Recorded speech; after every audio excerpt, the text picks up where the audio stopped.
Hello, today is Tuesday, June 2nd, 2015, and I am your host, Sue Brown, and welcome to info2rail, your freight train to modern media. How y'all doing today? Well, it's another cold day in New York, I'll tell you. I don't think we're going to escape that for a while.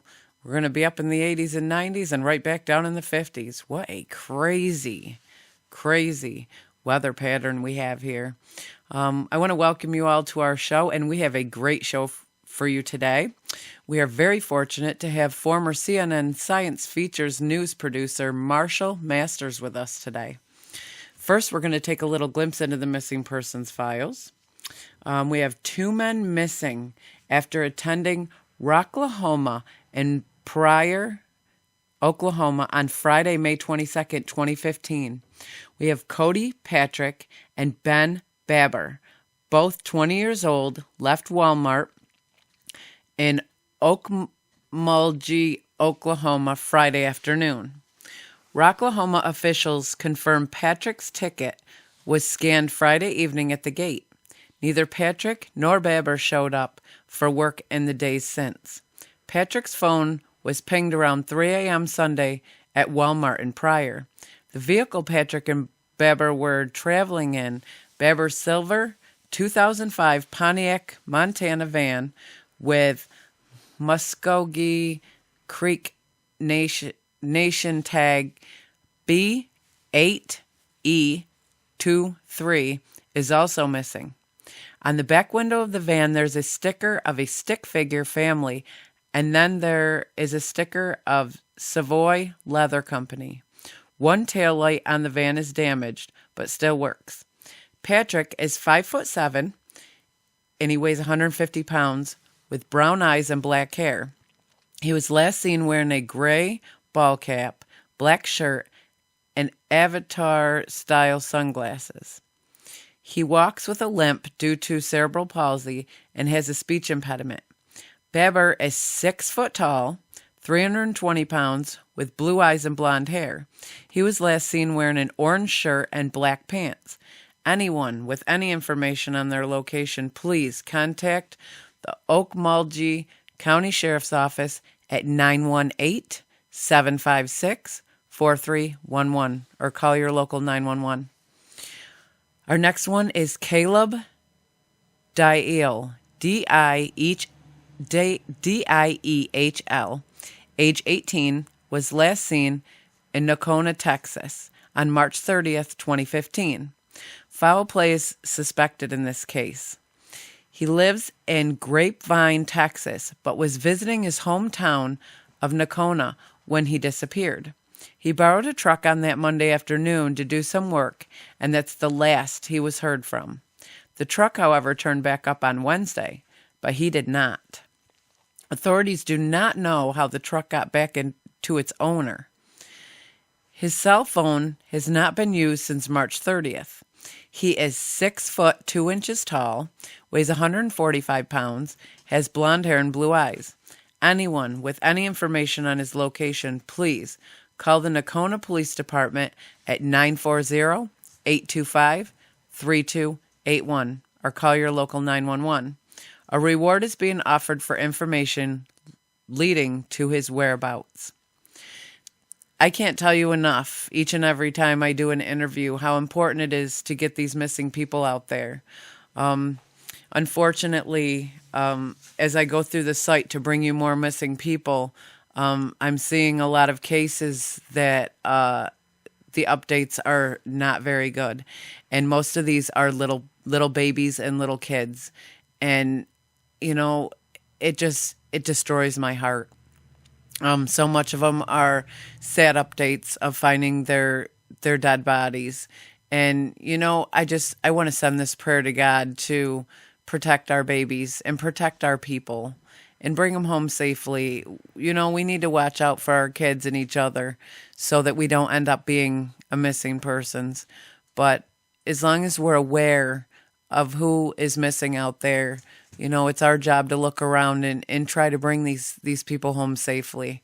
And for those families of the sad updates, I just want to send prayers your way and tell you how sorry I am for your loss. And I know that that'll never fill that void in your heart. and in your lives. But know that us from info2rail are thinking of all of you. It's devastating in all respects, no matter how old or how young, to find out that somebody we love that has gone missing is no longer with us. But it's that closure that helps us to move on in life the best we can. Well, we're going to take a short break, and when we return, we are going to have Marshall Masters with us. Stay tuned. Don't go away. We'll be right back. Okay, we are back with Marshall Masters. Marshall is a former CNN science feature news producer, freelance writer, television analyst, and the publisher of Yowza.com, YOWUSA.com. He spent 3 years researching Nibiru, flyby-related topics including catastrophic Earth changes, crop circles, impact events, and future technologies. Hello, Marshall, and welcome to info2rail, and I want to thank you so much for being on our show. Well, thank you so much. It's a pleasure to be here. Can you start out by telling us about you and what got you interested in what you do and what got you interested in Planet X? Well, I came to it the same way most other folks do. You walk straight backwards into it. It's, you don't go to college to learn about Planet X. For me, it was actually, it all started back in the 90s. I had a travel business to Russia. And in the winters, I would take Aeroflot, which had a polar route from San Francisco to Moscow. On the way over, it was always at night, but on the way back, it was always during the day. And back in 92 was my first trip over. And on January 93, flying back over the pole, I was looking at something that was majestic and beautiful. It was just, I was glued to the window. And the scenery was just beautiful and unbroken. As far as the eye could see, it was the first time I ever saw blue ice, which was very old ice. I grew up in Arizona. Blue ice was something you went to 7-Eleven, you put some ice in a cone, and they put some blue syrup on it. That was blue ice for me growing up. So I was really fascinated. And I kept traveling the same time of year because it's what I did to do for my business. And what I noticed was a steady deterioration of the Arctic. And over a series of several years, my last trip was in 98. And my last trip, when I looked at it, it looked like the busted windshield of a car in a wrecking yard. There was none of this, highs and lows, ups and downs. It was just steady deterioration over that time. And that was when I said, okay, what's wrong with this picture? And I'm not going to believe the energy finance spinmeisters who are telling us otherwise. And I decided to be one of those stupid tree huggers. Well, that led us on a quest of trying to figure out, well, what is global warming, weather weirding, weather change? I don't care what you want to call it. And what we were able to determine, and I worked on this with a group of a couple of other Mensons, I was in Mensa at the time, was that the principal causality of global warming is solar driven, and we are just simply exacerbating it. We're kind of like the turbocharger on the engine, but the 8 cylinders are firing off of the radiance of the sun, so to speak. And then we said, well, is this something that is just happening to Earth? And so we started looking at all of the other bodies in our solar system that have atmospheres. And what we found is that atmospheric perturbations were happening everywhere in the galaxy. And in fact, on Mars, there was a warming that if we had that same degree of warming here on Earth, we would now be an extinct species. So you take note of all of that, and plus all of the other things that were happening. Then we decided, all right, if that's the case, are we going to look for the sun following a natural cycle? And if it is, like a solar cycle that we know, the solar max, solar minimum that we're quite aware with, then we should see that pattern historically. There was no pattern historically. So then it really came down to, is the sun interacting with another object we don't know about in our system, an interloper, if you will? And that is what led us to begin looking at the possibility of Planet X. And actually, I first started studying that in 2000, and in January of 2001, I published my first article on Planet X with the help of Dr. Brian Marsden of the Smithsonian Astrophysics Lab. And I had met him doing a television show for PAX TV. And we were looking at an alternative to the Deacon Traps eruption and developing a hypothetical model to explain it. And that's where I really started with Planet X, was just looking at the physical signs of what is happening in our solar system and going forward from there. I'm a geek by nature.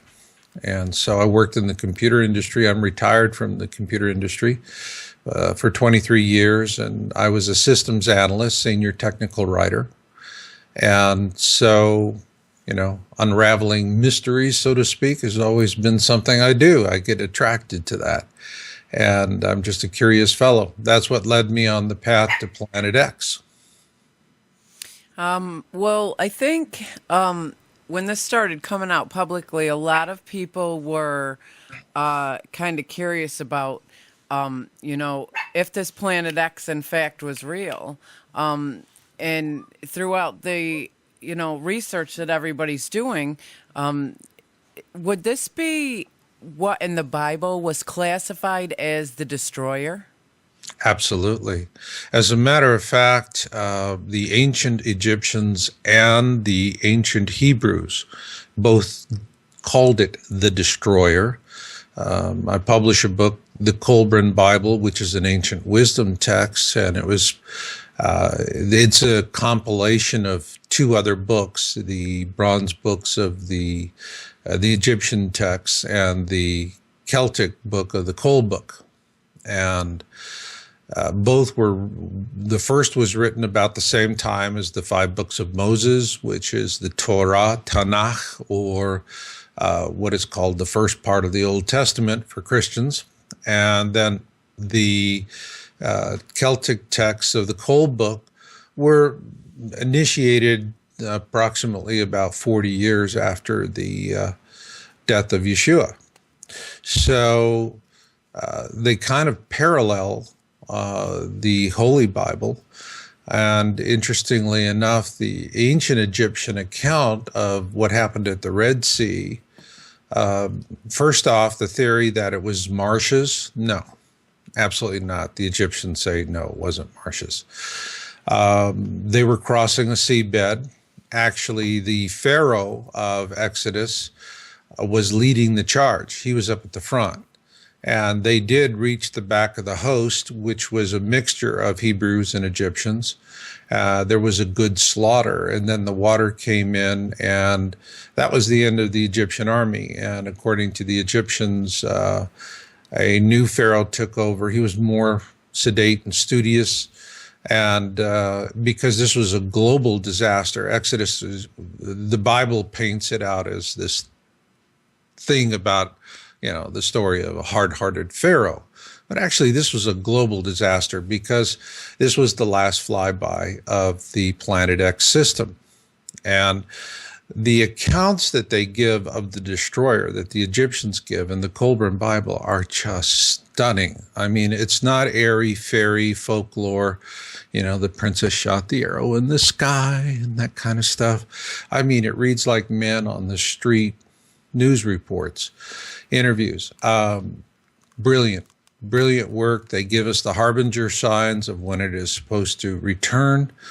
And one of the harbinger signs of the Kolbrin Bible was the fall of the Soviet Union and the rise of radical Islam. And both happened, and it was these events that propelled the secret Scottish society that had protected it for so many years, thousands of years, to then finally make editions available. And that's how we acquired it, actually through a publisher in India who had a copy of it. And when you read it, it stuns you. One of the things that the Egyptians tell us is that it puts so much fear into people that men become impotent and women become infertile. I mean, you consider the average lifespan at that time, and when people were getting married, you're talking about scaring the sex out of a teenager. I'm not making a joke. Teenagers have incredibly strong sex drives. And if you have something that scares the sex out of them, this is something to be considered heavily. And so the signs foretold in the Kolbrin of its return have come to pass, and we've been tracking it. But it's like ufology. There are mountains and mountains and mountains of photographs, God knows how much testimony, observation, sighting, and still people go, well, I'm not convinced. And it's more a case of, well, cognitive dissonance. Don't confuse me with facts. I've already made up my mind. Are we in fact in trouble? Is this actually going to cause an extinction in our lifetime? Well, we're not going to go extinct. Here's the bottom line. People ask that question. We're the ones that are causing extinctions right now on the planet at a just mind-numbing pace. Fukushima is killing the Pacific Ocean. So if you want to point a finger at something that is causing the extinction of species, hey, the human species can go mea culpa. But it's a given. We survive. It's a given we rebuild. It is a given we will go to space. Actually, in the long term, what the universe, the other species in our galaxy are really concerned about is not our survival, that we rebuild. What they're interested in knowing is, how are we going to go to space? Are we going to go as Anunnaki stormtroopers, like the kind of species we are portrayed as in the movie Avatar, where we just go out there and do what we already do, exploit, take whatever we want, destroy anyone who gets in our way? Or are we going to have the Star Trek future that Gene Roddenberry showed us, and that really has always resonated so beautifully with so many people because it touches that inner human need to evolve in that direction? And so, obviously, I am pulling for the Roddenberry version. Is this something that, can you explain to us how this works? If Planet X comes in on one side of the Earth or one side of the sun or the other, is there a difference there? Oh, yeah, all the difference in the world. We actually, if on our site, on yowza.com, we have an article about the Mayan calendar, and the title is Were the Mayans Using Anunnaki Knowledge? And there we actually did a correction on the figures that are used. Zachariah Sitchin, in his books, said it was a 3,600-year orbit. What he didn't say specifically is that it's a lunar year, whereas we have always gone on the assumption that it was a solar year, which is the Gregorian or Western calendar. So it's 3,600 lunar years or 3,548 solar years. And when the correction is made, then all of a sudden the previous flybys just snap right into place. And the last one being Exodus Then one before that, which was likewise a best case scenario. Exodus was a best case scenario flyby. The one before that was a best case scenario flyby. The one previous to that was the deluge or Noah's flood. That was a worst case scenario. The flyby that we're having this time is going to be a worst case scenario. So what's the difference between worst case and best case? The difference between the two is whether when Planet X, the system, and this is a system, it's a brown dwarf with planets and moons, and it's a mini constellation, and it's in orbit around our sun. And people have to understand brown dwarfs are incredibly common stars, but they're very, very difficult to see because they're shrouded in an iron dust cloud, because they have enough mass to ignite, but not enough to maintain a nuclear furnace, so to speak, like our sun does. So they're very dark, and they can only be seen in infrared at a distance. That's the reason why, you have these telescopes that have been put in place that are infrared, like the South Pole Telescope, the Vatican Observatory, their Lucifer Telescope. These things are designed to see infrared objects. When it becomes visible to the naked eye, it has to really get in. It's like a comet. You have to get inside the orbit of Jupiter before it becomes naked eye visible. And right now it's in conjunction. It is behind the sun. And we're in an orbit around, a matching orbit around the sun. Now, a good way to imagine that is, because people tend to think of these objects like trains on railroad tracks, and they just, you know where the tracks are going to go. And that analogy essentially works for the planets, the known planets in our system. All right, and Earth's orbit around the sun, because we're on the ecliptic, the plane of the system. However, this mini constellation is in a steeply inclined orbit, in a comet-like orbit around the sun, but it's also moving around. So a better way to think of it is, imagine you're at the amusement park and you're riding the carousel. And the carousel is going around and around and around, and then you're on a horse, and your horse is going up and down. So when you're riding the carousel, you're going up and down on your horse and going around and around at the same time. Well, that really describes the orbit nature of the Planet X system. It's going around and around and up and down at the same time, just differently, because the up and down is 3,600 lunar years, and the around and around is about 380 days. So that's the reason why it's been behind the sun and very difficult to see. But we're merging with it, and in a best case scenario, what happens is the system reaches. After reaching its point of perihelion, it goes into aphelion, and that means from perihelion leg, it's coming in, and it has to, as it arcs up to its point of perihelion, its closest distance to the sun, it has to slow down. Think about it. Could you U-turn on the freeway at 70 miles an hour? No, if you're going to U-turn, you gotta slow down and take it, and then you can speed back up again. Well, the same thing for this.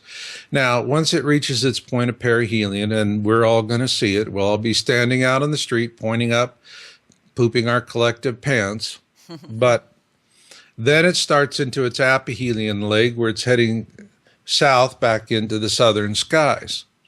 Well, in a best case scenario, when the Planet X system reaches the orbit of Earth, all right, Earth is on the opposite side of the sun. So when it crosses our orbit as it goes south, and it will be high above us, all right, anyone says this is going to hit us is wrong, period, or intentionally feeding you disinformation.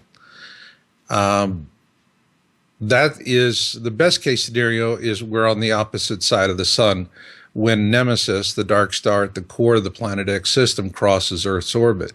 Unfortunately, we're going to be on this side of the sun when that happens. And that was actually predicted by government whistleblower Bob Dean in 2008 in a Project Camelot interview. And I have a lot of respect for that man.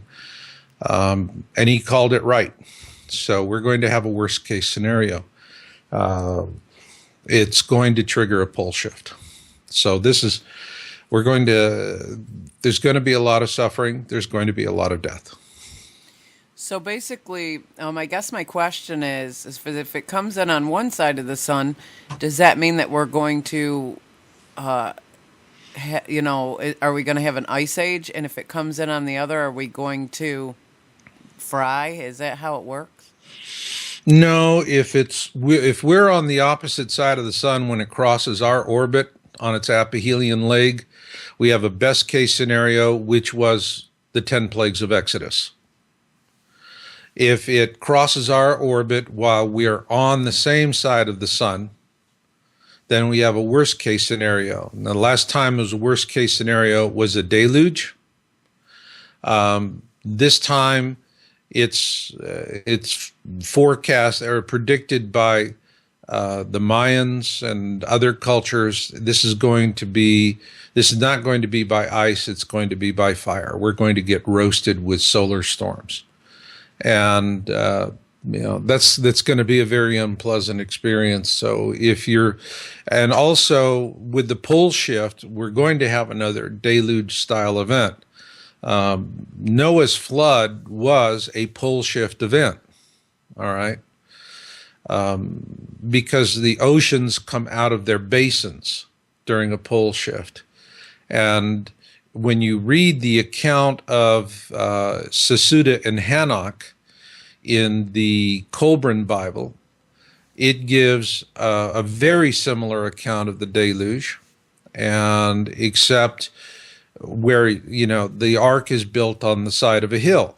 Now, in the Colburn Bible, this ark was built not only on the side of a hill, but in a very narrow valley, all right, that was opening up to the sea.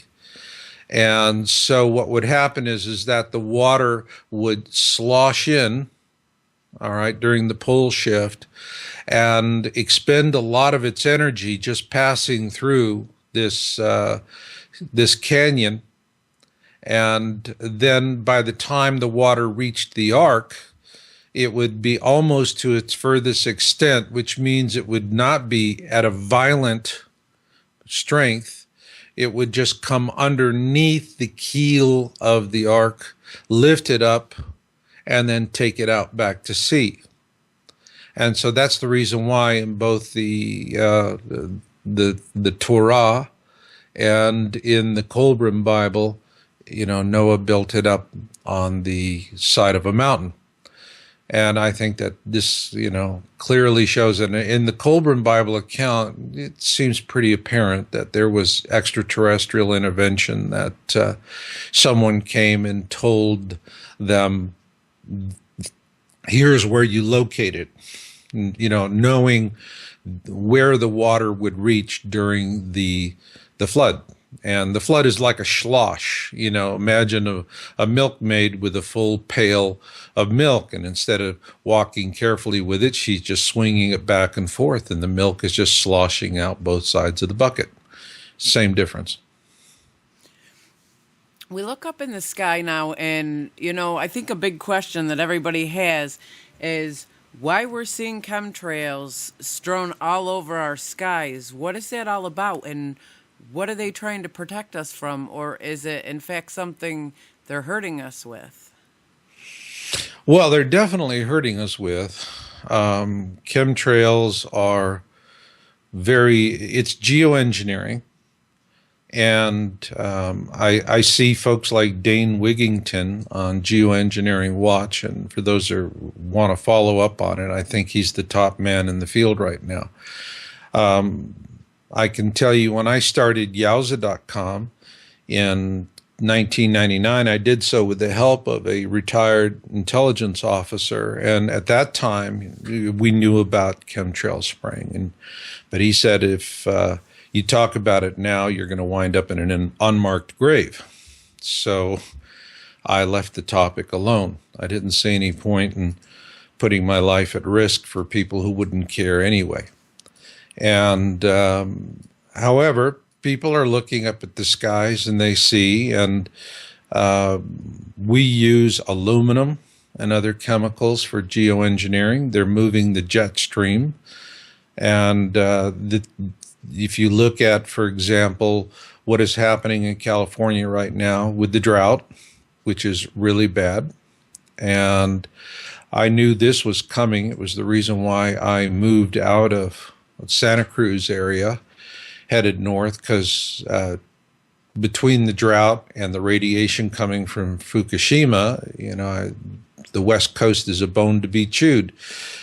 I have an article on Yowza.com about the coming West Coast exodus that really gets into that. And what they've done is the jet stream used to come down from the north along into the Pacific, and then it would turn and it would head directly into where the Golden Gate Bridge is in San Francisco. That was where that would go in, and then it would just keep moving east. That's the reason why Mark Twain once commented, the coldest winter I ever spent was a summer in San Francisco. And I lived in San Francisco in the mid-'80s, and I can tell you, yeah, the summers were pretty cold as compared with the winters. Now what they've done is the jet stream comes down, and then it jogs back up again, goes over the top of British Columbia, comes down and into the Midwest. Now, I have folks in British Columbia, but also in the Sierra Nevadas and places like Truckee that are saying, hey, normally in the winter we have 4 to 6 feet of snow. All we're getting is occasional rain. In British Columbia, they have shallow wells going dry. Salmon runs are down 75%. So the impact is really horrific for them up there. And I can tell you, last winter, I went out to Truckee, and I'll never forget it. I was on a road that, it was at night. It was late at night. I was visiting some friends out there and coming back, but I just stopped because it was a long road, straight road, and along both sides were the stakes that are used by the snowplow drivers that have the reflectors set at the different heights. And so I just sat there, parked my car in the center of the road, turned off the engine, put on the brights, and then I just stood out there, and it was like an alien runway, just as far as I could see. Well, there should have been 4 to 6 feet of snow, and there wasn't. There was nothing. It was just a nice, mild shirt sleeve night. So this is, part of what they're doing. Meanwhile, in the Midwest, people are getting wet snow. That's one of the things that's happening, but they're moving the moisture into the areas where agribusiness, Cargill, Monsanto, where their monocrops are located. And so they're pushing the water into the advantage of these large multinational agribusiness firms. And that's the point of it, because the Olagala aquifer there in the Midwest is not going to support. It's been heavily pulled down. So that's what they're doing. And, there are those that say, well, they're doing it so that they can come out and prove it works, so that everyone will accept it. They're already on Wall Street trading futures on chemtrail spraying. They still pass along the nonsense to everybody that this is jet contrails, which is absolutely insane. You can tell the difference when you're looking at them that that's not a chemtrail. Well, first off, modern jets use high bypass engines. Next time you're at the airport and you look at a jet, you see that big shroud which is the big fan, and then you have that little tube that comes out the back of it in the center. That little tube is actually the jet engine itself, and that big shroud is the bypass fan. And so what happens is that you have a big mixture of cold air and warm air. So you don't have, as with the old jets, like the old 707s and when they first came out, those were pure jet. High bypass engines only can create contrails in a very extreme condition. So the contrail thing is voodoo. All right, that's nonsense. And yes, you see them, and you see them being laid out in checkerboard patterns, and they persist in the sky for hours. And more people are coming to see this, and they're realizing it. But there's still a lot of people that if you talk about it, they go, "Oh, you're one of those," and that's just the way it is. You have plant life that is suffering. These when the chemicals are loaded in these jets, the technicians who do it, the ground crews, have to wear full hazmat suits. It is that toxic. Yeah, and it's all falling on us. And it's all falling on us, yes. And and these jets are operating in their own air control space. This was an interesting thing I learned from a pilot who's now retired. He flew for American Airlines. He flew the 777s back and forth from the West Coast to Hawaii. And one of the things, he would see these chemtrail jets all the time spraying, and he took a laptop, as pilots do, and they use them for various reasons. The 777 has a very elaborate electronics bay, and he plugged into that and was using the resources of his jet.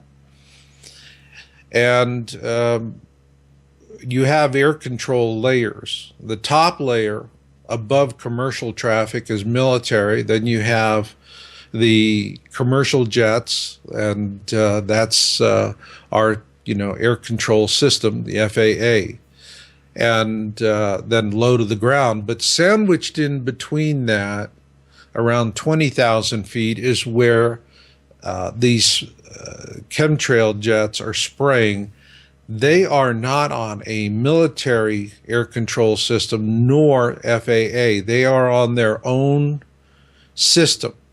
And their transponders, which are necessary for commercial jets to use for collision avoidance, do not squawk or broadcast, if you will, on any known military or commercial frequencies.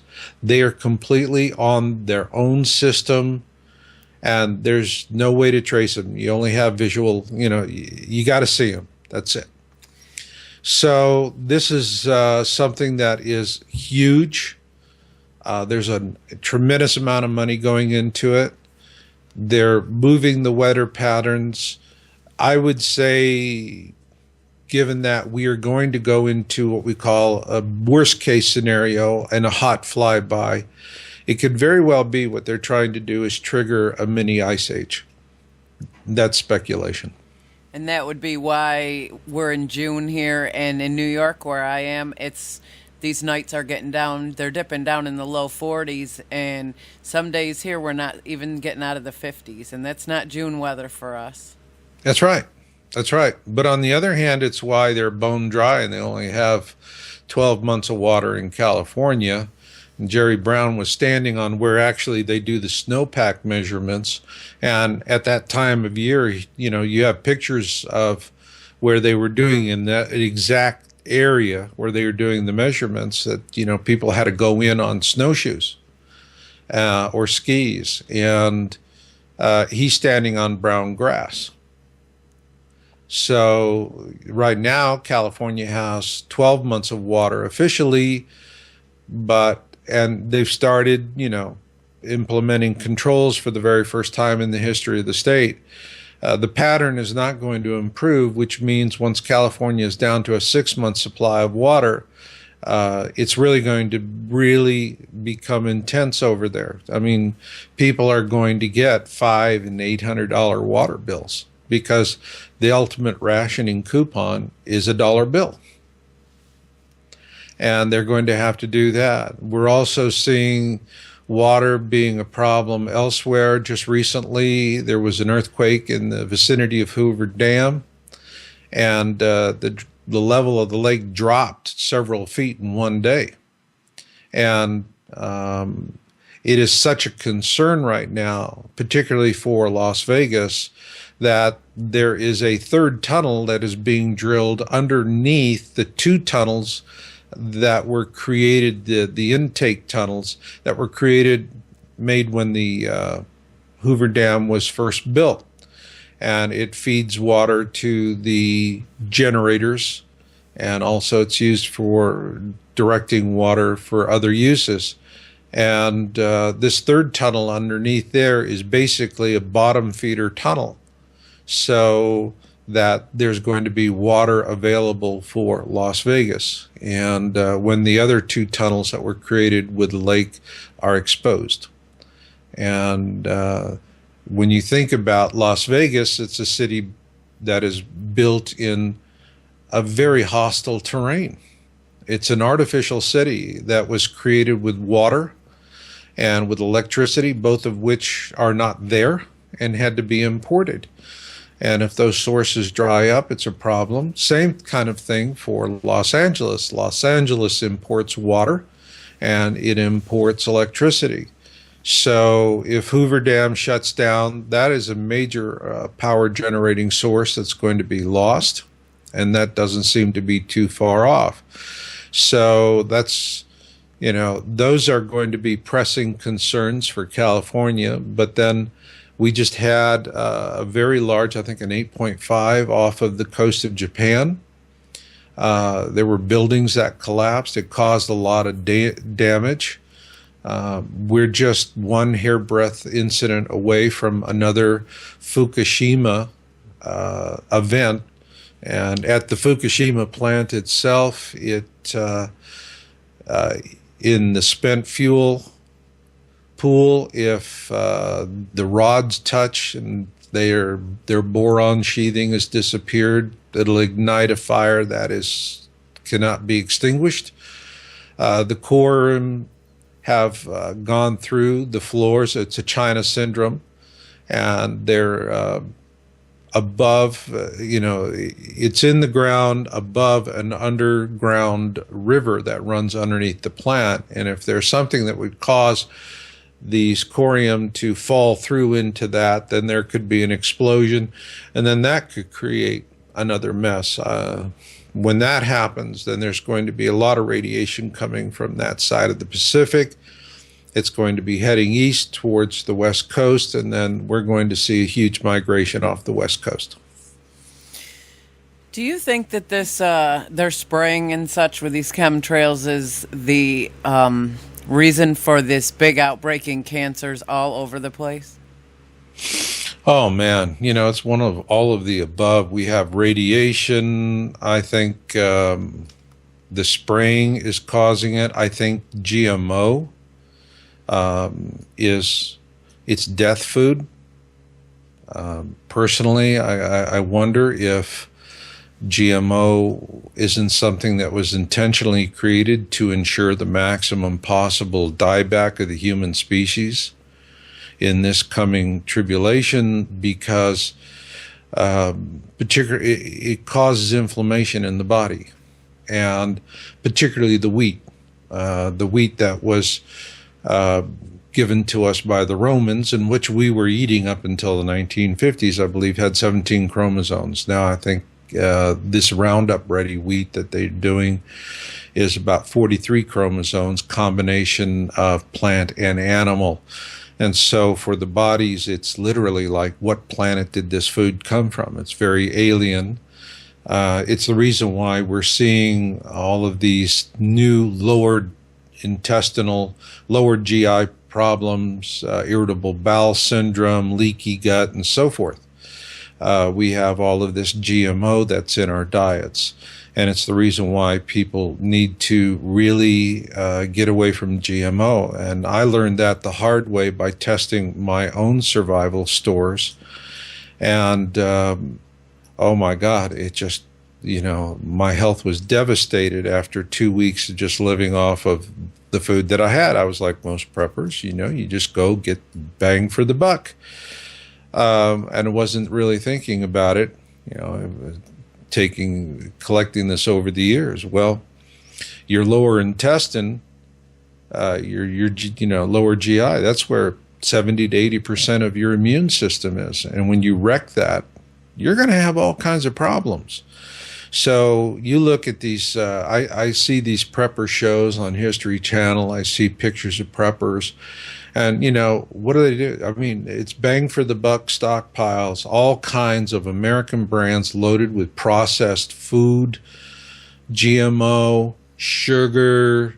It's just a witch's brew of stuff. And people, they really never stockpile it after they've tried living on it for a while. And if they would just try living on what they're stockpiling, they would realize how bad it is. I was so shaken by my experience. Actually, I just threw away thousands of dollars of food. I threw it away. I wouldn't even give it to someone. And this is, an important thing. So if you're going to stockpile organic. Likewise, I see a lot of people stockpiling what we call camping food. And this is made from GMO products. It's dehydrated. It's just add water. Well, water is going to be a very scarce resource in the times to come. And if you have all these dehydrated foods and you have a shortage of water, and on top of that, these dehydrated foods are made out of GMO source materials, you're not going to do well. You're not going to do well. So people need to really rethink their strategies there. I live in Canandaigua, right around, I'm not too many minutes from Canandaigua Lake. Last summer, I walked the beach a lot. And that was the first time in my life I'd seen what I saw. In one area by itself, from one end of the beach to the other was bad enough. You couldn't even walk one step without seeing at least 3 or 4 dead fish on the whole way of the shore. And I mean, we stopped and had asked the guy that was picking up the dead fish how many he collected in a day. And he said between 8 o'clock in the morning and noon, in just the one spot he was in, he was collecting over 500 dead fish. And that was a very small area. That doesn't even include from one end to the other. This is a scary thing, and I've seen it. I've seen several people come forward and say in their lakes and oceans that all these fish are dying too. What is the cause of this? Well, there's a lot of different causes. The oceans are warming. We are polluting the oceans. The Pacific is dying. I mean, it's really sad to see what's happening there. There's, for example, one of the things that was really heart-wrenching, harbor seals in San Diego started eating just gravel and sand on the beach to fill their stomachs because their natural food sources are all gone away. All right. And so the poisons and the radiations coming from the 3/11 event in Japan are doing horrific amount of damage. I think what you're probably seeing is a direct consequence of the geoengineering, what they're spraying in the atmosphere. It comes down. And if it comes down in enough concentration into one of those ponds, it causes a problem. Also, I have people in the, up in the northern states reporting that they're not getting as much snowfall as they used to get during the winter. They get the cold temperatures, but not the snowfall. And that has had a disastrous consequence for a lot of species because the snow actually is an insulator. And without that snow, those 60-degree temperatures really reach down into the ground and into the lakes. And so, you have fish that are going to progressively deeper depths to try and get away from the ice. You have other creatures, burrowing creatures, worms, so forth. They're trying to get away from that. But it's more difficult, and so there's a lot of species loss over there as well. So there's many different factors why we're losing species, but we're definitely losing species, and at a prodigious rate. For us for us to walk in the store now and buy any kind of a fish from our supermarket, that scares me. I don't even dare to purchase fish and feed my family because I'm seeing how all these fish end up dying. Is that something that we should really be worried about? Is buying fish and stuff like that right now? I agree. I mean, I wouldn't buy. I love sushi and sashimi, and it's where I live, in the Reno area. There's like 20 sushi bars, all you can eat. So it's very popular here in this town, small town, but it's interesting. However, the question is where are you sourcing the fish?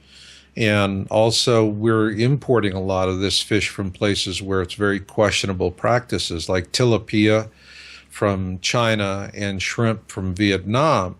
And their method of raising the shrimp and the tilapia is they double up. What they do is they have chicken wire over the ponds, and the chickens, all right, are pooping into the ponds, and the shrimp and the fish are eating the chicken waste.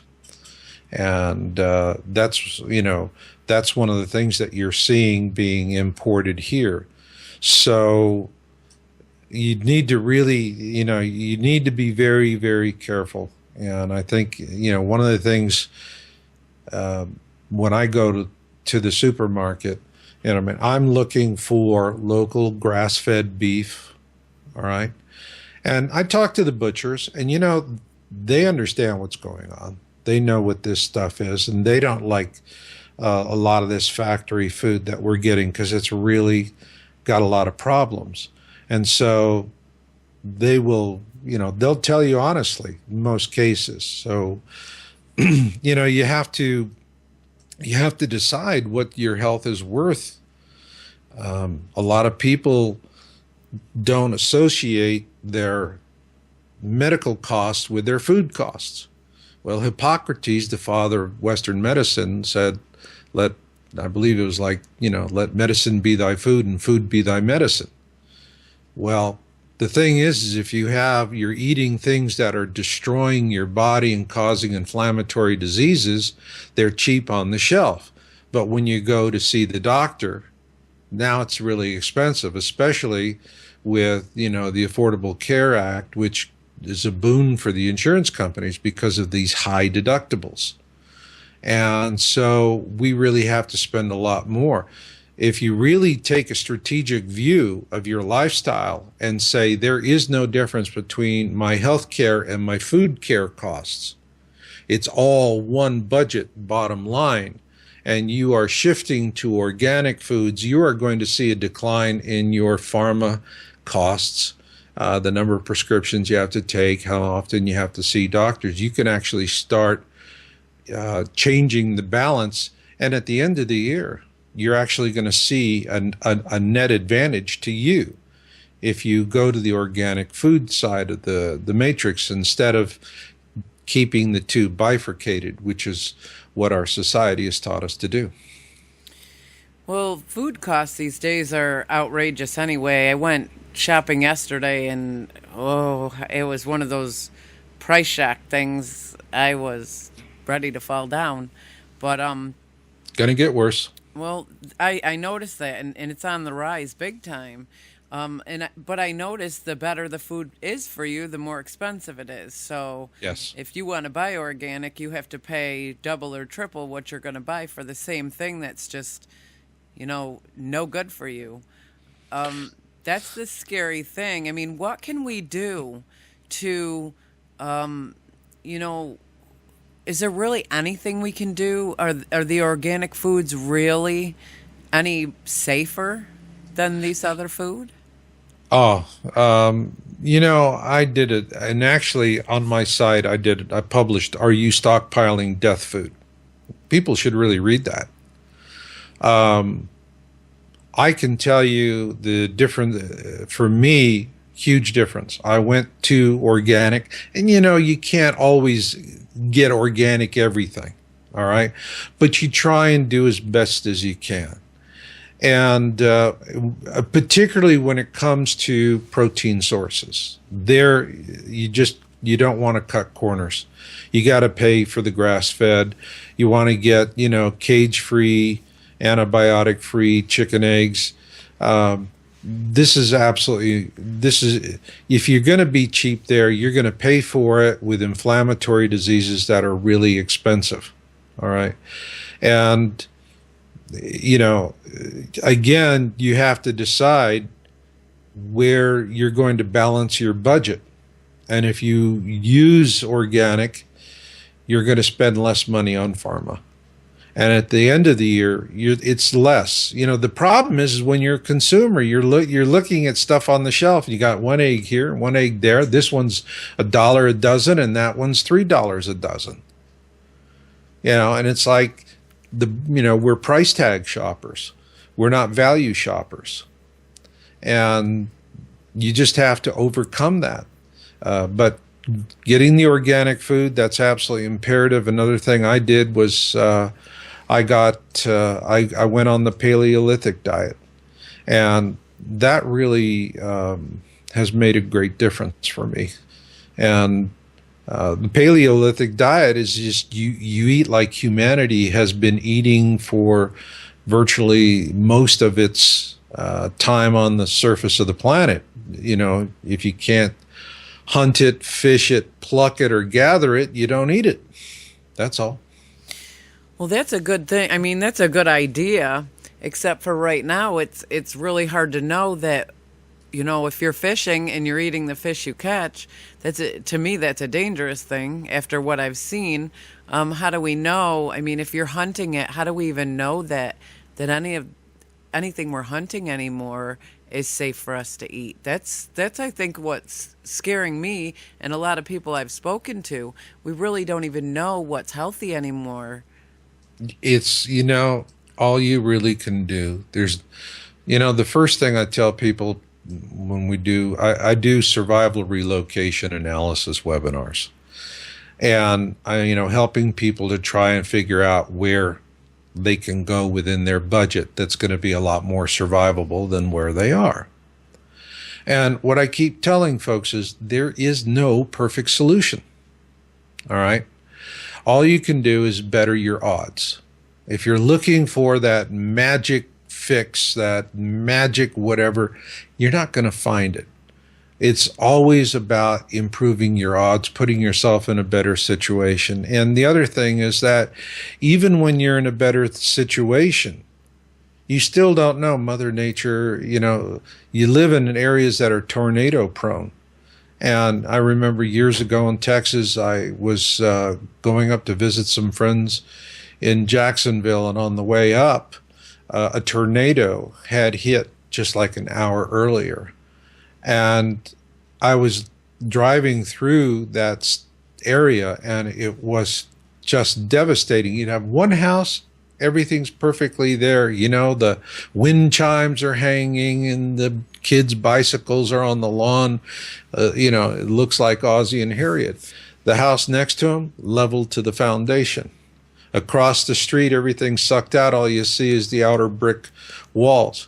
And then the house next to that, again, Ozzie and Harriet. So nature is that way. I saw it hit a trailer park, and I don't think there was any piece of metal left of any of those trailers that was, bigger than 3 feet wide. So it was total devastation, and a lot of people in that trailer park died. And this is what happens. So when you're doing this, you have to accept the fact that nothing's perfect. And it's the reason why what you really have to do is you have to go with your connection to God, go with Creator, go with your instincts, follow your spirit. You know, you go to a place and you're going to live there or survive there. What I tell folks is you got to have your Carlos Castañeda moment. You got to stand there, walk around in a circle, whatever you're going to do, but it's got to feel like that is your place. It's got to have a home feel to it, you know, and that's it. You just do the best that you can, be in awareness, and be adaptable. I see that you have done research on crop circles. Can you tell us what you have discovered about them? Well, crop circles are ETs talking to us. We're having a conversation, if we care to see it that way. And my book, Crossing the Cusp, was on, I think, the most important crop circle, which was the Avebury Formation in 2008, which came in two parts and was collectively the size of 3 soccer fields. It was very large. And we're actually, right now, the article that we just published, where the Mayans using Anunnaki knowledge, is an early spin-off. We have been revisiting that formation, and there's more that we're getting out of it. And it was in the study of that formation that got us to this whole differential between lunar year and solar years and how it has skewed the conversation over the years. And that was one byproduct of this research. So I'm hoping, you know, within a month or so to come up with a new video that's really going to have a full decoding of that formation. What I have is a partial decoding of it in my book, Crossing the Cusp, and this video will finish that decoding. Okay. Well, so, I mean, to kind of wrap it up or give it to our public or our listeners in you know, pretty much right out there for them. I mean, how much trouble are we in? And is this something, I mean, are we going to see a lot more, you know, catastrophic events and things getting a lot worse in our lifetimes, or perhaps in our children's lifetimes? Ma'am, we're seeing it now. Okay, December 21, 2012, in that article, were the Mayans using Anunnaki knowledge. The Mayan calendar thing was, you know, it was a field day for the networks. They made a lot of money on it. But it was all speculation, everything in advance. So you had every kind of theory possible. You know, we were going to have, you know, like the movie 2012, the whole earth would just boom and we would be dying in the droves. And on the other hand, you had people going, we're going to wake up that morning and start singing, I'd like to buy the world a Coke. And everything in between. It was all speculation, period. The Mayans actually, and I have to be honest, I mean, back then I didn't believe that there was any direct correlation between the Mayan calendar and Planet X. And I said as much when I was interviewed by National Geographic. But what we've now come to find out is that there is a direct correlation. The Mayans were looking for a specific celestial alignment because they knew that was the harbinger of the flyby of the system. And what we have now seen in the empirical data since December 21, 2012 is an absolute astronomical uptick in 2 categories in particular, meteors and earthquakes. And so, you know, the Mayans were looking for basically the return of the Planet X system. And that's what December 21, 2012 was. That was their harbinger date. And all of the data is consistent with that. All of the patterns that we're seeing are consistent with that. In my book, Being in It for the Species, I actually offer the tribulation timeline that's coming. And it begins with something called the Winter of Ash. And we're probably going to see that this winter, in the fourth quarter. What is that Winter of Ash? Can you tell us about that? We're going to have a lot of eruptions of volcanoes on the western rim of the Ring of Fire.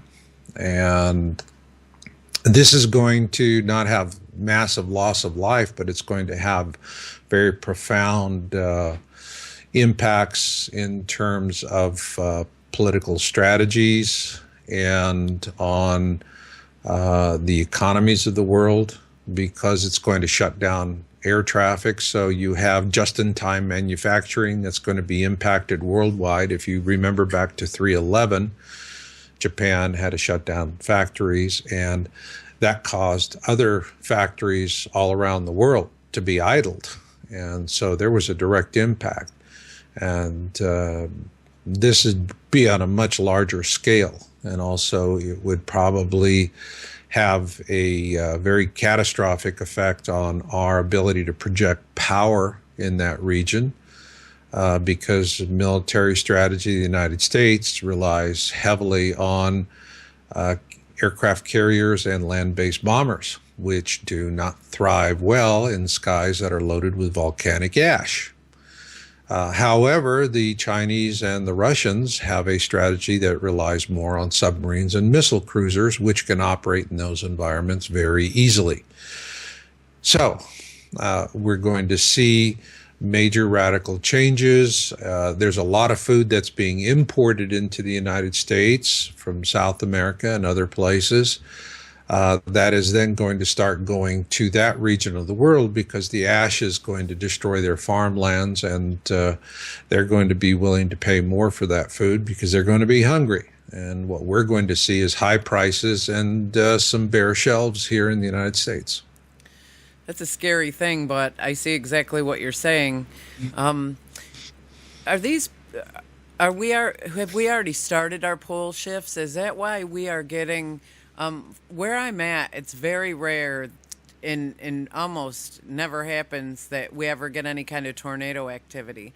And these places around me now, we're having tornado warnings, and there's tornadoes touching down, and this stuff just doesn't happen around here. Is this actually part of the pole shift that's already started? Well, we already have a pole shift. There's a magnetic pole shift, and then there's a physical shift. The magnetic pole shift has already begun in the southern Atlantic. We're seeing flip-flops down there. That is a precursor to, or that precedes a switch in the poles. The North Pole has moved so much that they're having to repaint the numbers on runways, because runways are based on the magnetic headings. And so if that runway is no longer on that magnetic heading, you have to repaint the numbers. So yeah, I mean, magnetic is already changing. The magnetosphere is diminishing, and we now find it's diminishing faster than it was originally anticipated. And that is of real concern, because a weak magnetosphere is going to leave us in a real bad situation vis-a-vis solar storms. You become the proverbial poodle in the microwave. Boy, this stuff is scary. I mean, when I was a kid, I never even thought that we would see or experience the stuff that we're actually experiencing. And it's kind of scary. I mean, and looking at the future for my kids, and it's craziness. It's craziness. When people go to church on Sunday, they'll tell you, I believe in God, I believe in the Bible, I believe in Revelation, and I believe it's not going to happen on my watch. Okay? It is. It's happening, and Yes. I look around and I just don't understand these people these days. It's like it's happening right in front of people's faces, and they don't want to admit what they're seeing. And it's crazy to me. I'm like, you do not see what's going on around you. you don't even have to be intelligent to see what's going on. You just got to have eyes. Well, never underestimate the power of human denial, or as I like to say, we tend to cling to the bliss of our ignorance like jealous lovers. And it's really hard to get people to open their eyes and see. You know, for folks that are, I deal with a lot of folks that are in awareness and have been since they were children. They're old souls that have incarnated for this. And a long period of awareness is good because I call it the long goodbye. You're mourning the end of life as we know it, and you have a lifetime to prepare for that. But that's only less than 1% of the population. You know, everyone else is watching Bravo. Yep, they're out there buying their new cars and not realizing that they're paying triple for what they should be for a used car that shouldn't even cost more than a couple $100. And you know, it's crazy. And they're all worried about their party this weekend. And it's like, does anybody not see the real problems here, or what's really going on? And it scares me. Well, you know, I understand that. And for those who are in awareness, I mean, I recently just, my latest article, God's Mission in Planet X. And I share my philosophy and about Planet X and the meaning of all this. But, you know, all of the experts will tell you, you know, the first thing you need to do is get right with God. But then they're like comedians that forget their punchline. They just leave you hanging. This article, I wrote it really to give people a reference and a different vision of what's coming. You know, I've been in this topic since 1999. And we've always been looking at the dark cloud coming. My focus right now is more on looking for the silver lining in that dark cloud. And there is a silver lining. And so, you know, basically a good guideline is fear is death, love is life. And that's how you have to come at this. And if you can look at it, have a good relationship with Creator, and you are in tune spiritually, then you can be guided to places of safety. Things can work for you. Synchronicity can work for you. We tend to have a consumer view of everything. Okay, so we have a disaster coming. All right, I want to buy my stuff, get my buckets, put it in the corner of the garage, and then I know I've bought it, paid for it, it's there, I'm problem solved. You know, when the disaster happens, the universe is not going to say, you know, you might want to go and look and inventory what's in the buckets and try and figure out how you're going to eat it, because it's all dehydrated. And, you know, the water lines go out. Tough luck. I mean, you know, eating dehydrated strudel is not going to be a terribly wonderful thing. So it's taking a realistic approach to it, looking at it, and doing what you can.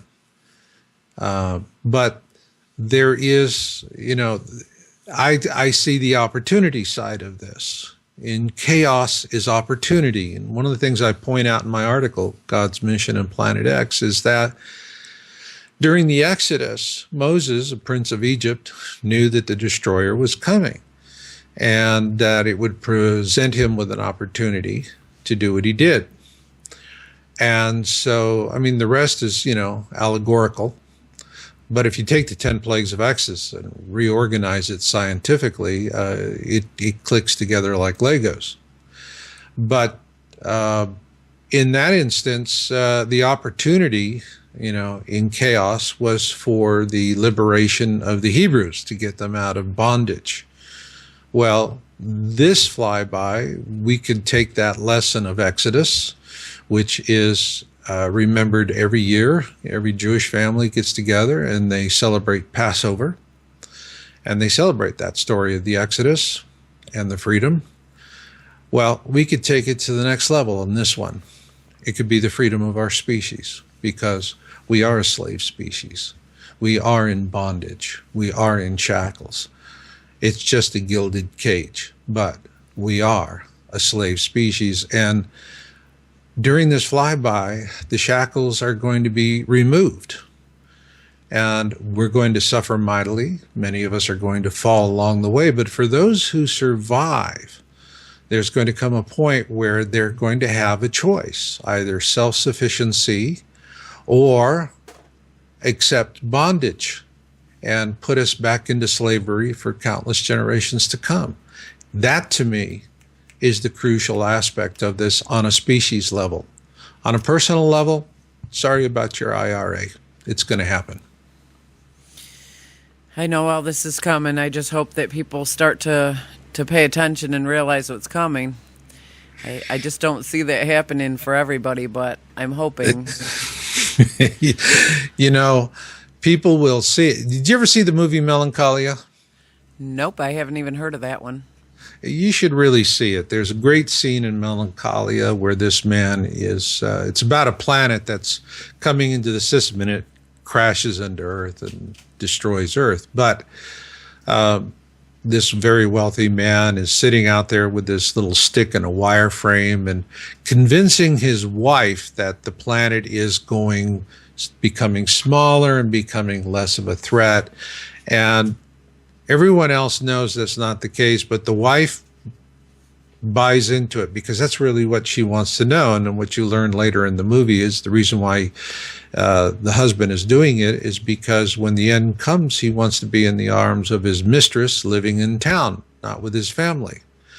And so in order to facilitate that, he lies to his wife and his wife lies to herself, even when it's in their face. When we see this in the sky, people are going to see it. It's going to be a melancholia. It's going to be growing larger. And the government is going to tell people it's going to pass with a little bit of problem, but don't worry about it. And you know what people are going to do? They're going to listen to that and believe it because that's what they want to hear. It's only until the lie fails that they are going to do something, and then they're going to be very angry. I call it the coming rage. And for those who are in awareness, when the rage happens, when all of these people who know better, who mock and ridicule those who are in awareness, suddenly realize that they're going to die and die badly, and they're angry about it, be somewhere else. Absolutely. I have no doubt. This was a phenomenal interview. I'm hoping that, these listeners that come on and listen to this, I really hope that they take the time to come on your site and read your articles and kind of get involved in this so that they can see, what's really coming and what's real out there. That's why I do this show. I love what I do, and I absolutely love getting all these perspectives from my guests. And this is the stuff that's important to me. This is stuff that's right in front of our face. And yes. And I love doing this because hopefully it'll heighten awareness and it'll get the word out there to the people who would rather close their eyes and say, you know what, there's nothing I can do about it, so I'm just going to buy my new truck and go to a party. And hopefully the awareness is out there a little bit, heightened a little bit more so that people can see what's coming and just maybe we can band together and get through this. I mean, I don't really know if there's anything we can do for the inevitable, but the things we can do something about, I hope we stand together and do.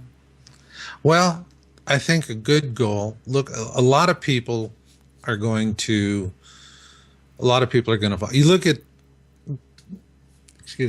the Georgia Guidestones, and you can check that on the web. It's on Wikipedia. And it's basically a 10 commandments for the 21st century, and put up there by a secret society. And it is in, I believe, 8 different languages. And the first one is maintain the balance of humanity, maintain humanity at 500 million in perpetual balance with nature, as I recall. But what it doesn't tell us is how we get to that number. All right? It just tells us keep it there. Now, if you use the Georgia Guidestones as a rule of thumb, then we're talking about 1 in 6 of us is going to survive this. And to put an interesting twist on that, we have done a lot of channeling research over the years, and we have a scientific approach to it. We will work with very gifted sensitives, and it's a group, it's a Skype conference call, and I have 2 other researchers with me that are muted on their mics. One will be feeding me cross-reference questions, kind of like an attorney does cross-examination to detect a lie. And then the other one is feeding me science questions. We had one particular psychic who was able to do incarnated, unincarnated, and extraterrestrial. And incarnated mean that entity has been incarnated in human form at some time, unincarnated, never been in human form, and then extraterrestrial. And the ETs always had a very consistent message. They were telling us, look, you're at a crucial fork in the road in your evolution. And if you choose unwisely, you're going to condemn countless generations to slavery and a very difficult life. And, these races were always warning us because they had made the bad choice. They had chosen unwisely, and they had paid the price for it. And finally, it delayed their evolution by thousands of years. And finally, at the end of the conversation with this one entity, I asked him, I said, well, I appreciate all the information, but let's face facts. You're on opposite end of the galaxy here. We'll never see each other. What's in it for you? Why do you care what happens to us? Really, I mean, where's your angle? The answer I got back floored me. And the answer was this. In half of one of your centuries, your population has expanded from 2 billion souls on the planet to over 7 billion souls. Your planet only has approximately 2 billion native souls.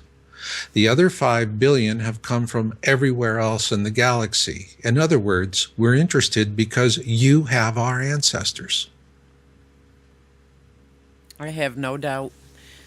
I have no doubt that that's true. I did an interview with a man named Mark Brinkeroff, and I don't know if you're familiar with him, but he's in fact not from here, but in a human body. And I didn't really know how to think of that or how to take it or if I believed it. But after that interview, wow, it was incredible.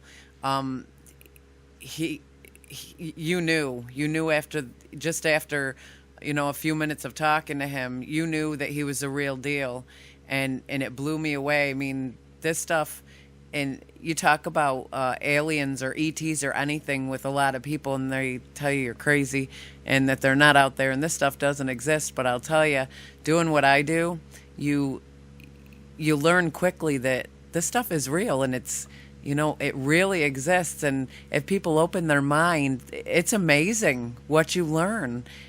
I love this. Yeah.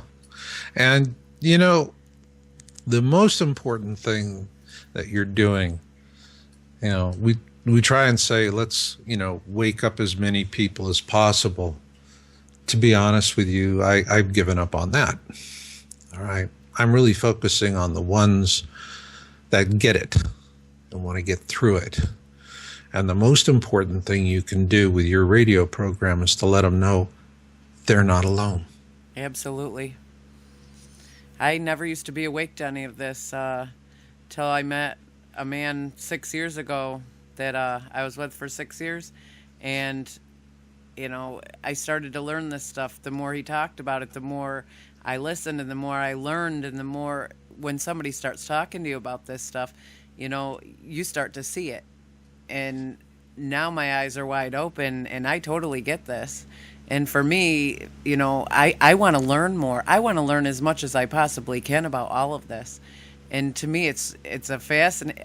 All these guests are so fascinating, and it's not just about the information that they get out there. It's who's behind the information, where they started out, and who they are and how they got where they are. Because to me, I love people, but I love to learn. So, I was once one of those people that said, I'm just going to go to work and come home and pay my bills and go to the grocery store. And I didn't want any part of this because it was too scary. It was too, you know, I didn't even want to. Once you open somebody's eyes, sometimes it's hard for that person to live a normal life again. There's no going back. Once you're in awareness, it's like somebody slapped you upside the head with a dead salmon. There you are, spitting scales and wondering what hit you.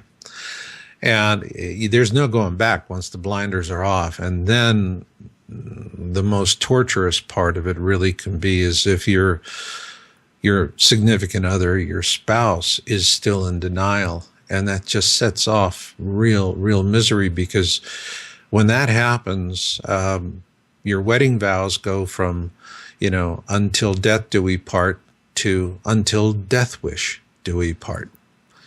And I see a lot of pain for those who are in awareness and have what I call a spoiler spouse. 1 in 5 are lucky enough that their spouse is equally in awareness, and those marriages are incredible, just amazing. But the ones that wind up in a situation with the spoiler spouse, interestingly enough, the spoiler spouse is the one that is always pushing the nuclear option. I'm going to divorce you if you don't stop this. I'm going to divorce you if you don't stop this. I'm going to divorce you if you don't stop it. It's not the one in awareness that wants it, but 99% of the cases, it's the one in awareness who will be the one that files the divorce, if for no other reason than they're tired of the abuse and the threats. And then they will find their bunker buddy, their soulmate to survive with. And so, you accept it, you flow with it, you give your life to Creator and to Creator's mission, which is a perpetual genesis of life, the creation of life from the lifelessness of the void. And you just say, God, I'm with you. Use me where I'm best. And I'm not only here, not on this planet, in this incarnation, at this time, but for eternity. No matter how many different planets, no matter how many species, where you need me, put me. I'll do the job. And when you do that, then all of this starts to settle down and things start to work. I agree. I think my real connection with God was about a month ago, when for years, I kept saying, no matter what I do, God, it just seems like you're not there. You're too quiet. I'm looking for answers. I'm not finding anything. Why are you so quiet? Why are you not there? And it's the second that I actually said, you know what? I have to let go and let God. I have to believe in him. I have to trust him. And I have to just know that he's going to take care of things. And since that moment, my life has turned around 100%. Go, gal, go. You got it. You got it. I love you got me. It. For the first time in 44 years, I love me. I love waking up who I am. I have no complaints about who I am, what I look like, what I talk like. I love me because this is who God made me to be. And when I wake up in the morning, it's going to be a beautiful day, and nobody's going to take that away from me, no matter what kind of problems that arise. There's no reason those problems have to consume you. And it's you get through one problem at a time with positiveness. And this is something that God's shown me, but not until I finally learned to trust him and to believe in him. And that was a long, hard road for me. It's a long, hard road. But, I remember an interview with a woman who survived the concentration camps. And she was in her late 90s, and they asked her, they said, what was the secret you found to staying alive? She said, always look for the beauty in life. Absolutely. I've always believed in God. He's always been, I thought I had always put God first. But then when I stepped back and it was one of those things that it's like God slapped me upside the head and said, you need to take a real good look at your life, Sue. You're not putting me first. You're putting other people first, you know? You're not loving me above and beyond. You're expecting, a partner or somebody else to be first in line when that's my place. And you're trusting a person instead of your creator. And it was at that moment where, I stepped back and I really took a look at my life. And he was right. I need to put my faith in everything I have in God first. And then as soon as I did, I'll tell you, everything just started falling into place. And instead of seeing the negative in anything, it was only positive and beauty. And this is an incredible life. And that's what people have to realize. People Yeah. you're going to get negativity shot at you all the time. There's going to be negative people, and there's nothing you can do about those people. All you can do is just smile and say, you know what? Life is beautiful. And hope that catches on to that person who lives in such a negative cycle of life. Well, I can tell you what the ancient Egyptians tell us will be the single greatest cause of death during the coming tribulation. It will be an event called the Great Winnowing. This will happen during the pole shift. And what the Great Winnowing simply is that the events are so horrific that whatever is in your heart is going to be amplified 100-fold. And if what is in your heart is fear, that fear is going to amplify 100-fold, and you're just going to flicker out like that. On the other hand, if what's in your heart is love, and I'm not talking about, singing in the pews because you're desperate and begging, but love in a sense of, well, a grandmother who pulls together a group of orphan children and says, let's hold hands and sing a nursery rhyme while everything else is flying and going crazy. And they're sitting there, old MacDonald had a farm while the planet is absolutely going topsy-turvy. And they're in a state of love. And that love will be amplified 100-fold, and their chances of surviving are going to be eminently much better than people who have had this consumer-style approach to survival. And this is long-term survival. I mean, what people don't seem to grasp is that this is a tribulation of 7 to 10 years. And you need spiritual strength to get through that. If you're surviving just for the sake of survival and it's dog eat dog, you're not going to make it. Oh, I agree. I've never seen life in the eyes through the eyes I see it in now. And, I feel like I don't know how God wants to use me, but, I feel like I should be out there just, spreading as much positive and love as I can out. There's so much negativity. Everybody's, always feel sorry for themselves, and everything's always a complaint, or, he doesn't like me, or she doesn't like me, or he doesn't, they don't want to hire me. You know what? So what? What matters is what God thinks of you and what you think of you. It doesn't matter what anybody says. And the way That's I right. see it, Yeah. No, it's like I when I think about a lot of people and their relationship with God, it reminds me of, sitting in a bar with some guy sitting there smoking a pack of marbles and knocking down Boilermakers and saying, God pulled me out of a really bad jam. I told him I wouldn't smoke or drink anymore. right? God worked. God did it, and here's to you, next round's on me. That's, yeah, I mean, people go to church on Sunday, pray and say, oh my gosh, I love God. I love everything. I love the philosophy. And the next day they're foreclosing mortgages on widows and orphans. Hey,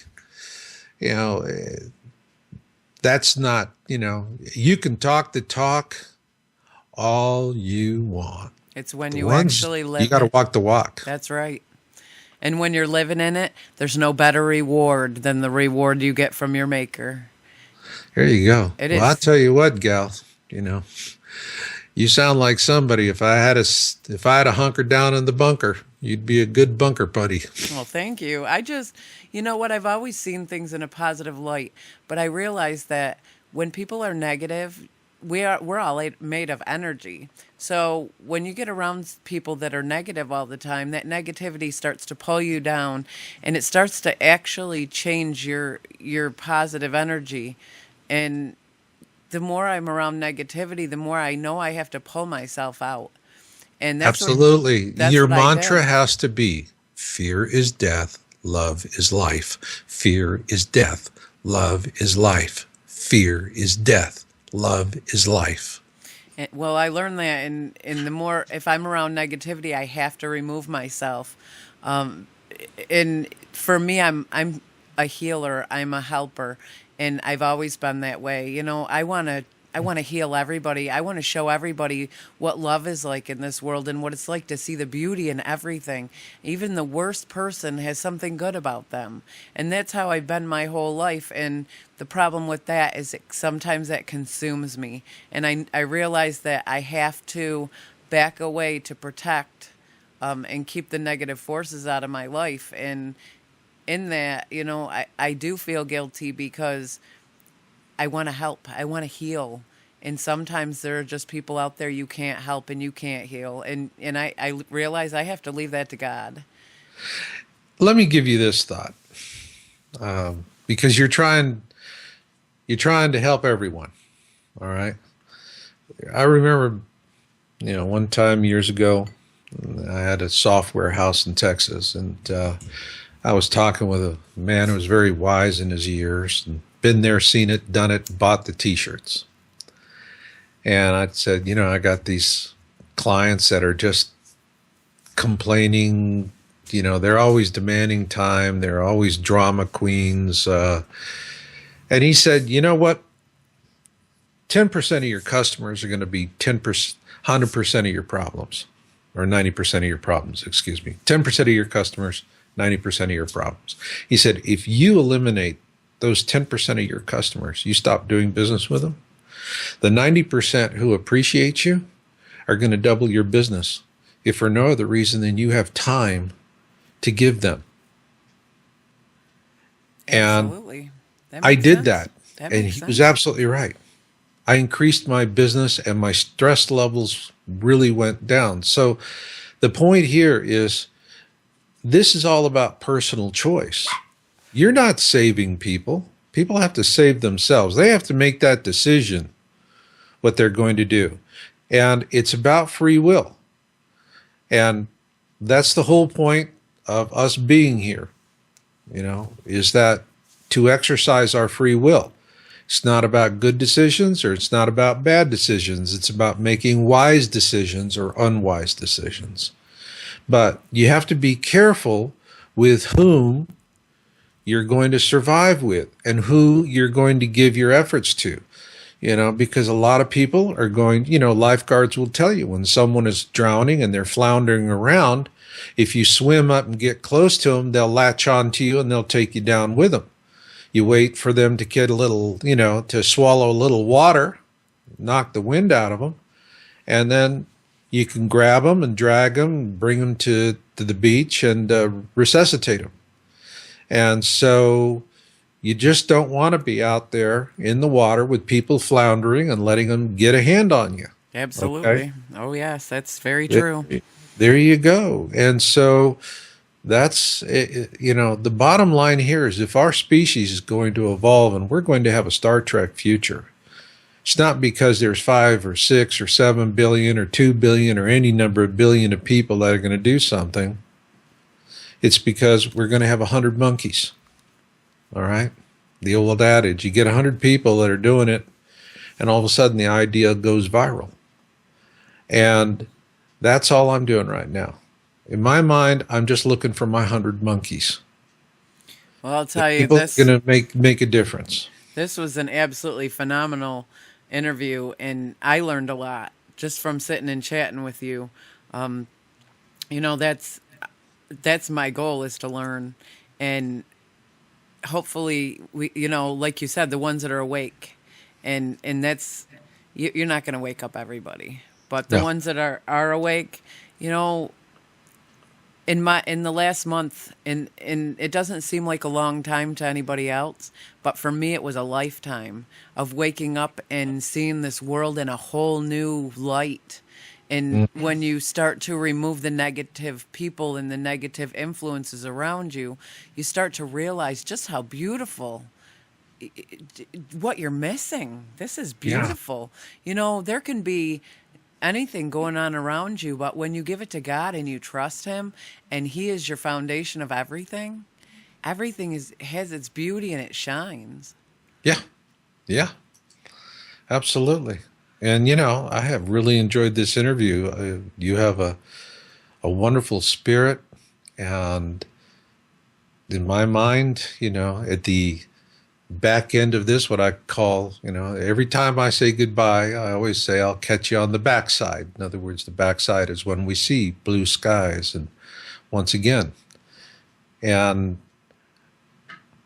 you never know. We don't know. I don't know if I'll make and see the backside. I'll sure try my level best to make it there, and I hope you do. And you know what? I hope I see you on the backside. Well, thank you. I hope I see you there as well. And this was, like I said, a phenomenal interview. And I want to thank you so much for taking your time to come on and talk with us. It's my pleasure. I really enjoyed it. Can you give us your website one last time so I make sure that our listeners know where to go to find you?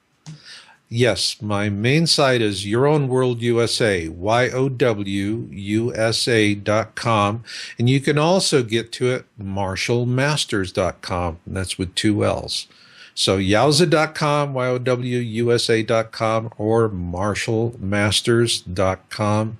And that is the portal. You'll get into everything. And for those of you who are new to the topic, look at the top where you see, click on the first, the videos. And when you click on videos, you'll see it'll home, CTTC radio, and then videos. And you're going to see what I call my Planet X Nibiru quick immersion YouTube videos. In 100 minutes, you will basically get the same mastery of the topic that it takes people a couple of years. That is amazing, and I'm looking forward to that. I'm definitely going to go on. I've checked out a lot of your site, but haven't had a chance to really go through it thoroughly, but I'm definitely going to. All right. Good. Well, I'd love to have you back on. You are incredible. Well, thank you. I'd love to come back on. Well, you have a great day, and stay positive. You got it. Always. All right. Thank you. Thank you. Bye-bye. Bye-bye. That was truly, you guys, a phenomenal interview. And for those of you out there, I really suggest that you definitely take the time to go on and check out Marshall's website. He's incredible, and, he makes good points about a lot of things. The guests I have on here are absolutely phenomenal, and he's another one that's just great. So take a little bit of time out of your schedules and go on there and check them out. Well, that's all we have time for today, and we post our shows on YouTube. And if you want to know more about our guests and upcoming shows, feel free to visit our info2rail webpage. Just Google info2rail and click on our Google websites. I want to thank you guys, each and every one of you, for joining us here at info2rail. You are what makes a difference. The guests and the listeners are what makes this happen, and I want to thank you from the bottom of my heart for helping me to get this information out there and for making my dreams come true, to be able to be behind this microphone and bring this to you guys. You are phenomenal, and I hope to see you here each and every week. May God bless you and keep you, and may His face shine upon you in these uncertain times. We'll see you soon.